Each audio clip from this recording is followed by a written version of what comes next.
ایران کے بادشاہ نے اپنے بیٹے کو پڑھانے کے لیے ایک استاد صاحب کا بندوبست کیا۔ استاد صاحب کو کہا کہ میرے بچے کو دین پڑھائیے، میں چاہتا ہوں کل اس نے عنان حکومت کو سنبھالنا ہے تو یہ دین سے آگاہ ہو جائے، اس کو کچھ سکھائیے، پڑھائیے۔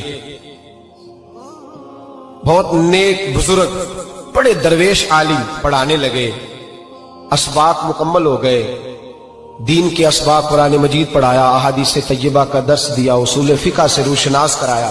جب بچے نے مکمل تعلیم حاصل کر لی اور آمین ہو گئی، دستار ہو گئی، فارغ ہو گئے، تو پھر ایک دن استاد صاحب نے کہا بیٹے کل تم نے ضرور آنا ہے، کچھ بات کرنی ہے۔ شہزادہ گیا ملنے استاد صاحب سے، استاد صاحب نے کنڈی لگا لی، ہاتھ میں درہ پکڑ لیا، مار مار کے پورے وجود کو زخمی کر دیا، کوئی غلطی نہیں، کوئی بات نہیں، مارا۔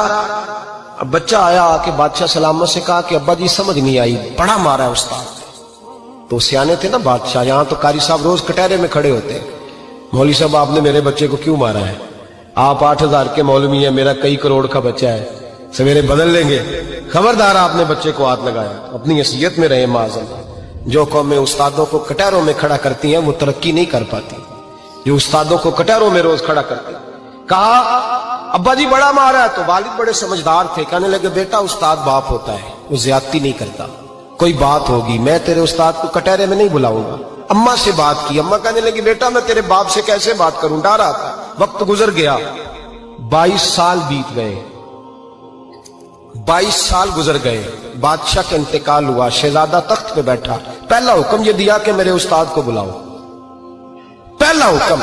استاد جی بوڑھے ہو گئے تھے، چھڑی کے اوپر ٹیک لگا کے آئے اور بھویں سفید ہو کے جھک گئی تھیں، یوں آنکھ کھول کے بڑی مشکل سے دیکھا، کہنے لگے شہزادے حکم ہو۔ کب میں شہزادہ نہیں، اب میں بادشاہ بن گیا ہوں۔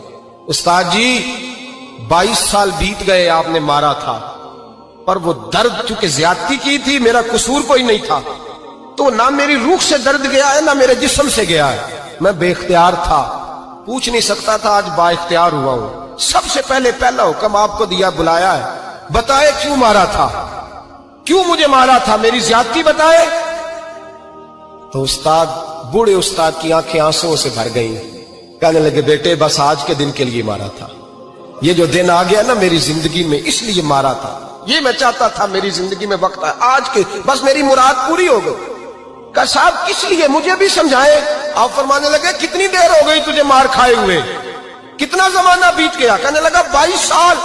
فرمایا زخم بھولے تو نہیں، درد ختم تو نہیں ہوئی، تمہیں بات ایک منٹ کے لیے بھی تمہارے حافظے سے محو تو نہیں ہوئی؟ کہا استاد جی روز رات کو یاد آتی، روز خیال آتا تھا۔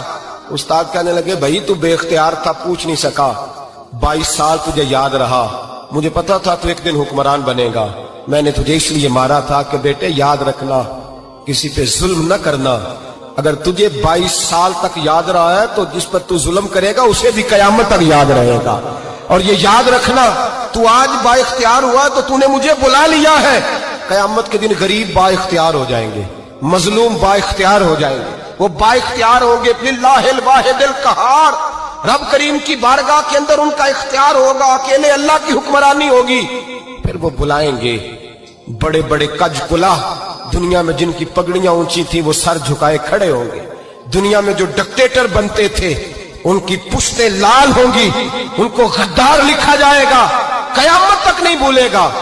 ظلم کرنا تو سوچ سمجھ کے کرنا، اتنا کرنا جتنا تم سہ سکتے ہو، اتنی زیادتی کرنا جتنی قیامت میں تم برداشت کر سکتے ہو۔